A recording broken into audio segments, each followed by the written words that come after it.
Excuse me, ये आपकी गाड़ी है? ये गाड़ी मेरी नहीं है। ये तेरे बाप की गाड़ी है जिसके ऊपर चढ़ के बैठा है।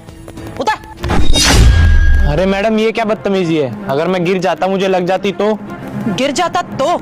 अबे इतनी गिरी हरकत कर रही है तूने, तुझे गिरना ही चाहिए था। तेरी हिम्मत कैसे हुई मेरी गाड़ी के ऊपर चढ़ के बैठने की? तेरे को पता भी है कितनी महंगी गाड़ी है ये? मैडम, मैं तो सिर्फ इस पे बैठा हुआ था। क्या बोली जा रही है आप? अच्छा, मेरी गाड़ी पब्लिक प्रॉपर्टी है कि कोई भी आके इसमें बैठ जाएगा?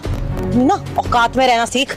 यही तो चेतना, इन जैसे लोगों की ना यही दिक्कत होती है। जहाँ महंगी गाड़ी देखी नहीं, वहीं चिपक जाते हैं। कभी फोटो खींचने लग जाते हैं और कभी उसके ऊपर बैठने लग जाते हैं। तुझे पता भी है कितनी महंगी गाड़ी है ये?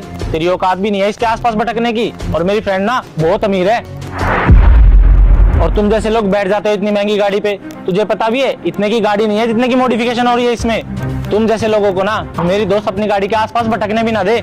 इसलिए अपनी औकात के हिसाब से गाड़ी देखो और वहां जाके बैठो। देखिए, आप दोनों बड़े बदतमीजी से बात कर रहे हो मुझसे। थोड़ा तमीज से बात कीजिए। चेतना, एक बार वहां देखना, इसने गाड़ी पे डेंट मार दिया है। इससे पूरा खर्चा लेना 25,000 रुपए। हाँ शिवम, तू सही कह रहा है। ये देख, यहाँ पे कितना बड़ा डेंट पड़ गया है सिर्फ तेरी वजह से। अब तुझे ना इसका खर्चा भरना पड़ेगा, कम से कम 25,000 रुपए, क्योंकि इतनी महंगी गाड़ी है। कुछ भी ठीक कराने जाओ ना तो इतना खर्चा तो आता है। 25,000 रुपए निकाल, चल।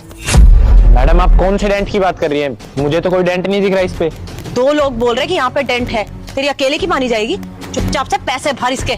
देखिए मैडम, मेरी वजह से कोई डेंट नहीं आया, और मुझे तो इस पे कोई डेंट दिखाई भी नहीं दे रहा। आप पता नहीं क्यों मुझ पे ब्लेम लगाए जा रही हो। और जब कोई डेंट आया ही नहीं तो मैं पैसे क्यों दूं? और अगर मेरी वजह से किसी का नुकसान होता तो मैं पैसे दे देता। आपका कोई नुकसान ही नहीं हुआ है तो मैं पैसे क्यों दूं? अबे मुझसे ना बहस मत कर, फालतू का टाइम नहीं मेरे पास कि यहाँ पे बैठ के तुझसे डिस्कशन करूं मैं। चुपचाप से पैसे निकाल, ये तो तू जानता नहीं है कि क्या कर सकती हूँ मैं। अभी तो प्यार से बात कर रही हूँ। अगर मैंने अभी यहाँ पे शोर मचा दिया ना, पूरी सोसाइटी इकट्ठी हो जाएगी और ये बोलूंगी कि छेड़ रहा है तू, झूठा इल्जाम लगाऊंगी तुझ पे। फिर तो जानता ही है कि भीड़ क्या हाल करेगी तेरा। चुपचाप पैसे निकाल और निकल यहाँ से। देखिए, बहुत हो रहा है आपका। मेरा यहाँ पे बैठने का एक पर्पस था, वरना कोई शौक नहीं है मुझे इस गाड़ी पे बैठने का। ओह, पर्पस की वजह से धूप लग रही होगी तेरे को, है ना? चक्कर आ गए होंगे तो सोचा हो गाड़ी में बैठ जाता हूँ, गाड़ी का सहारा ले लेता हूँ, है ना? इतनी औकात नहीं है तेरी कि तू इस गाड़ी के आसपास भी भटके। और ये बहाने ना मेरे सामने मारने की जरूरत नहीं है। ऐसी कौन सी मजबूरी आ जाएगी तेरी जो तू मेरी गाड़ी पे चढ़ के बैठेगा? पहली बात तो ये मैडम, ये घर मेरा है और ये पार्किंग स्लॉट भी मेरा है। मेरी पार्किंग में आपने गाड़ी खड़ी कर रखी है, मैं अपनी गाड़ी कहाँ पार्क करूँ? और आप कितनी देर से बोले जा रहे हो कि ये गाड़ी मेरी है, ये गाड़ी मेरी है। आपके दोनों शीशे खुले हैं, आपको वो नहीं दिखाई दे रहा?